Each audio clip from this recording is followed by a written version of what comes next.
नमस्कार, म आदित्य राई। साथै म मेरो स्टारबक्स हाउसद्वारा म आज केही बाइकको भनौँ न समस्या छ है, समस्या थियो तर भर्खरै मैले यसको समाधान गरेँ। यसको समाधान कसरी गरेँ, के गरेँ भन्दाखेरि चाहिँ यसको समस्या के थियो भन्दाखेरि चाहिँ हेडलाइट, जुन चाहिँ यो हेडलाइट छ, हेलोजेन हेडलाइट घरि बल्ने घरि नबल्ने, अन हुने घरि नहुने, यता आउनु। साथै जब मैले गाडी स्टार्ट त हुन्थ्यो, तर गाडी स्टार्ट भएपछि जब मैले हेलोजेन बाल्थेँ, जब अन गर्थेँ यो स्विच अन हुन्थेन, यहाँ अन हुन्थेन। फेरि एकछिनमा घर एकछिनमै हुने, एकछिनमा नहुने, त्यस्तो समस्या थियो। अनि त्यो समस्याको कारणले गर्दा चाहिँ मैले यो कम्बिनेसन स्विच पनि खोलेर हेरेँ है। अनि साथै मैले वायरिङहरू पनि हेरेँ, वायरिङमा के कसो भयो, कता भयो होइन, समस्याहरू छ कि कता कट भयो कि भनेर। अनि मैले के पनि गरेँ भने, अनि ज़्यादातर यो चाहिँ बाइक चाहिँ 220 अभेन्जर हो, BS3 हो यो। अनि BS3मा चाहिँ हेडलाइटमा धेरै समस्या आयो भने चाहिँ हामीले प्रायः चाहिँ यो हेर्छौँ, यो रिले हुन्छ, यो हेर्छौँ यसलाई। यसमा समस्या छ भने चाहिँ, यसमा जब समस्या हुन्छ, त्यो समस्या भएपछि चाहिँ जब यो रिले बिग्रिन्छ, खराब हुन्छ, खराब भएपछि चाहिँ ज़्यादातर चाहिँ लाइट, यो जुन चाहिँ हेलोजेन लाइट हुन्छ, यो बल्ने गर्दैन, अन हुने गर्दैन, हुँदै नहुँदै अन हुन्छ फेरि अफ हुन्छ, त्यस्तो गर्छ। आज जस्तो हल्लायो त्यो हुन्छ, त्यस्तो समस्या हुन्छ। अनि त्यो कारणले गर्दा यो पनि मैले चेन्ज गरेँ, यसले पनि हुन सकेन। तर मैले अब यताउता हेर्दाखेरि के कसो रहेछ यसको समस्या भन्दाखेरि चाहिँ मैले के फल्ट पाएँ भन्दाखेरि चाहिँ जुन चाहिँ यो चाहिँ कहाँ हुन्छ भने यसलाई भनिन्छ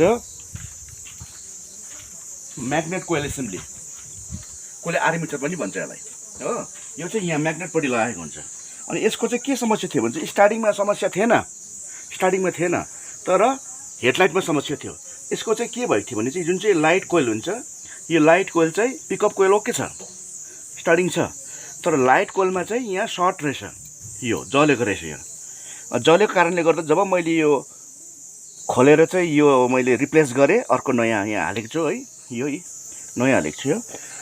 अनि यो हालेपछि चाहिँ यसको जुन चाहिँ हेडलाइटको समस्या चाहिँ पुरा भयो।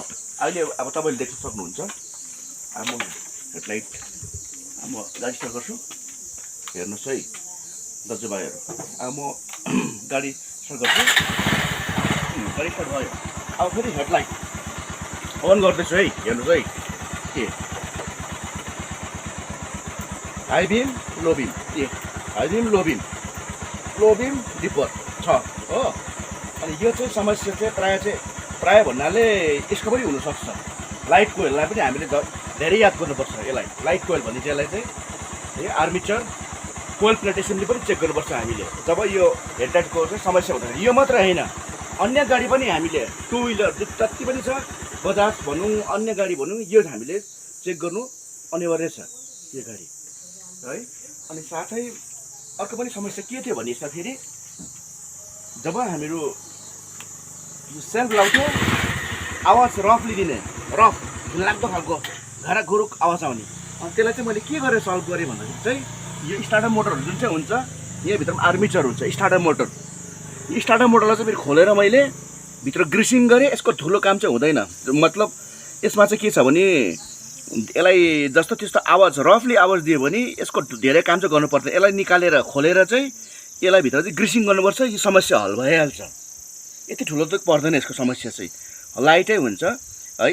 तर गर्नु चाहिँ अलिकति अब समय लगाएर है, दिमाग लगाएर गर्नुपर्छ है, त्यही भन्दैछु म आज। अनि मेरो विशेष गरी आज टपिक दुईवटा मात्रै थियो, एउटा यो लाइटको बारेमा हो, एउटा स्टार्टर मोटरको बारेमा। साथै म यति भन्दै आज मेरो दर्शकहरूबाट, दाजुभाइहरूबाट म बिदा लिन चाहन्छु। Thank you. अनि